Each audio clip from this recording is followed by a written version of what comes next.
Hello everyone, this is Amir Purathuki. I've been involving in development sector for the last 1 decade and especially in monitoring and evaluation sector. At the same time, I also have joined and conducted different types of research as part of my studies, and I have used this KoBo Toolbox in research related work. Therefore, today I just thought it would be good to make this video just to help those beginners as well as practitioners of Kobo Toolbox in a simpler and efficient way. Let's start with the terminology Kobo Toolbox. What is it? Let's look at it.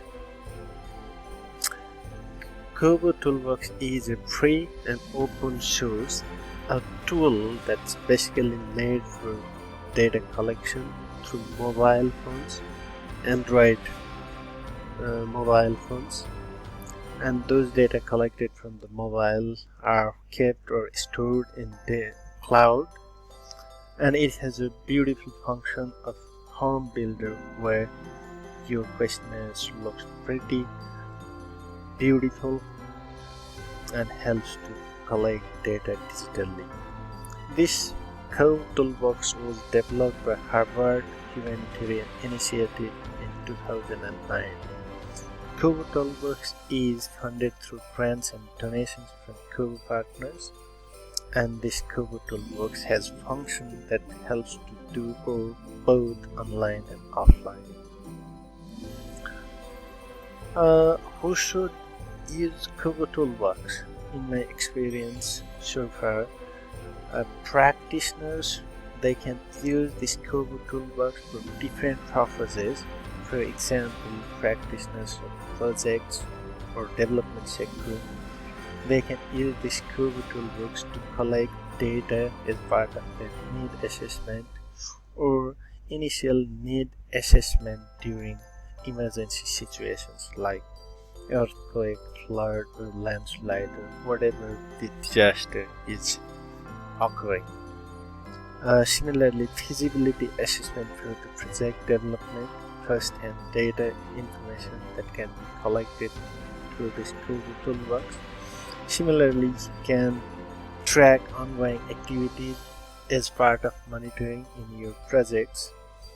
And for instances, like if you conduct training for 1 day, 2 days, or 3 days, and at the end you can conduct evaluation through this Kobo Toolbox. Similarly, project definitely need to have baseline data on different indicators. Therefore, you can set questionnaires related to each indicators in the Kobo Toolbox and conduct survey and have data as baseline value for those indicators. And this can be also used for periodic evaluation of the project, for example, midterm evaluation and final evaluation of the project. For the practitioner, there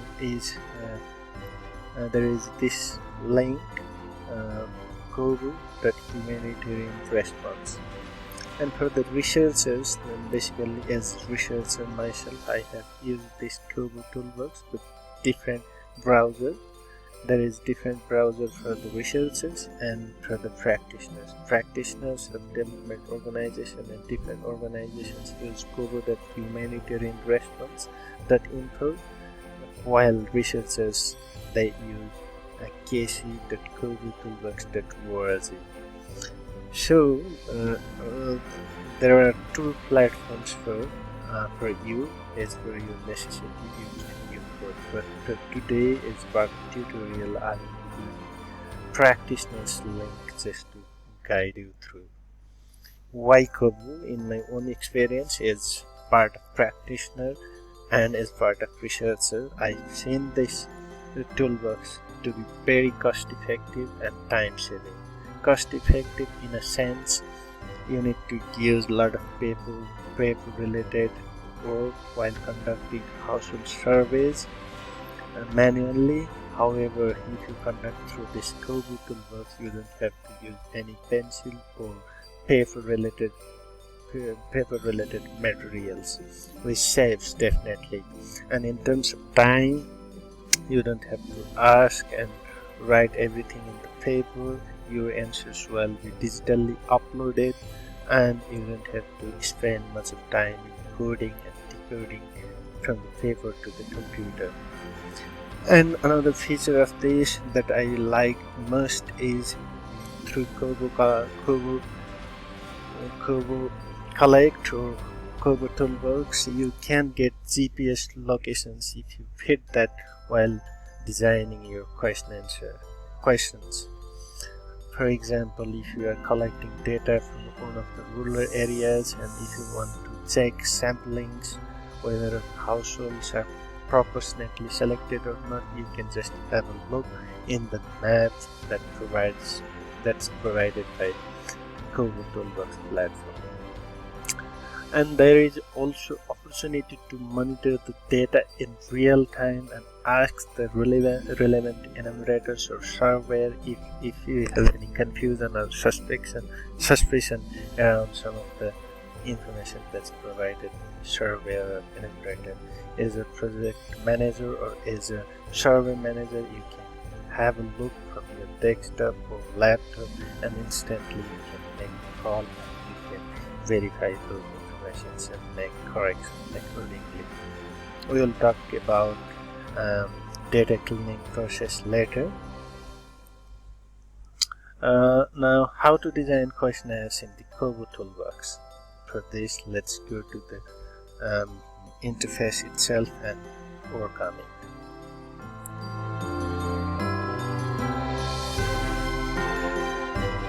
You just need to open your browser. This is for the researcher. For now, let me log into humanitarian one.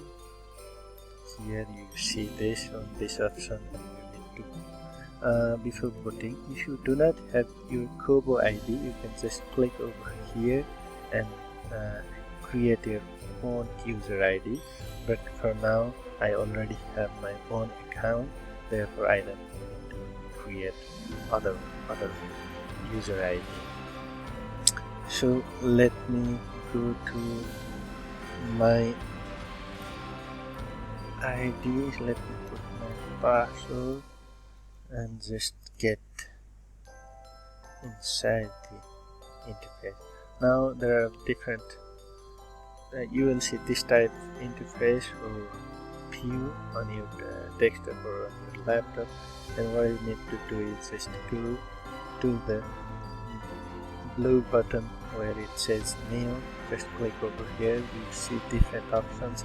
In this Kobo Toolbox, you can even upload already ready-made questionnaires and its questionnaires in XLS form. Similarly, you can import from URL in the XLS form, and you can even use a template which is already in the Kobo Toolbox. But for now, as a beginner, we can just click on the build from scratch. Now here you need to put your project name. For now, just for the sake of this tutorial, I will put project bingo and just give a description a little bit about this project. This project is trying to do whatever. You can give your own rationale. Select the theme. For now, let me select environment, and country definitely Nepal for us, and check this box and create project.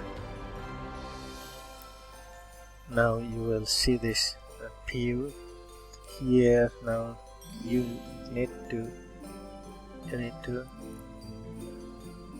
now your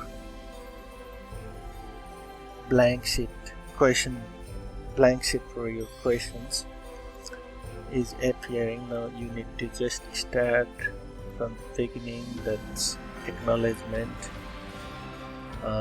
Let's create our own question. It says add question, but here just click on the plus add questions, and you have to select different options from this list. These lists are, for example, basically in what form you want your answers to be, or at what form do you want respondents' answer to be tracked in the system. For example, it says select one icon, it's just blue and white dot in the middle. Now here, for example, yes or no, you can select just one, either yes or no. Here is another option, select many. For example, what are the things that you use at your home? You can have options like I use water bottle, I use laptop, I use, like different multiple answers might be there. In this case, you can select many. And if you want your answers in the text form, then you select this text. If you want your answers to be in number, then select this number.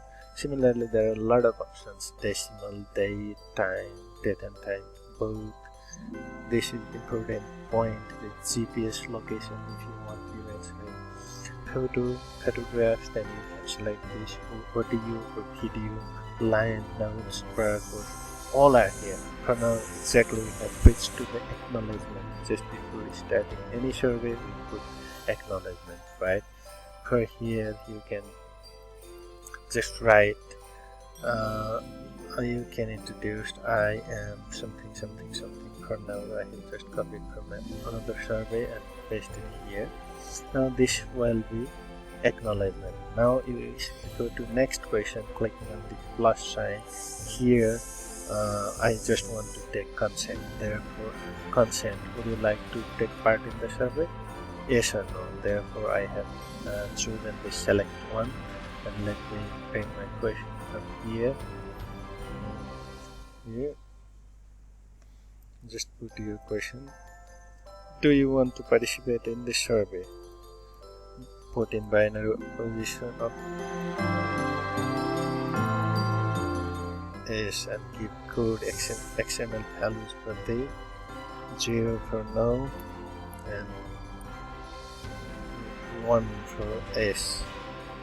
And just click other one, add another question. Now different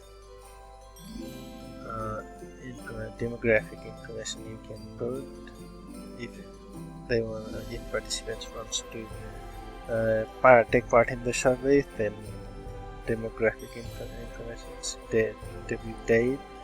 Here definitely already it says date, so select date. Answers will come in date format, and maybe you can put after place where the survey is taking place. For example, district. This will come in text form. They will write name of the district. Participants will write name of the district. After district, it may be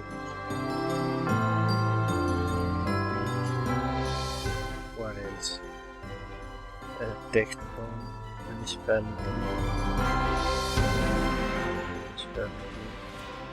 Another question. Word number. These are not really questions. These are the demographic related.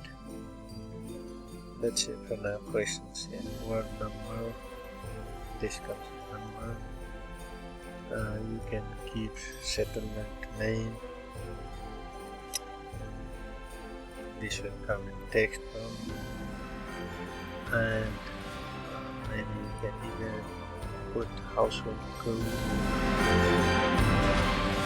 This comes in number format, and you can also put GPS coordinates. You can ask GPS coordinates, and here you need to just click this picture button icon. Yeah, this way. For now, let's stop here. Next video will be second part of this series. Thank you so much.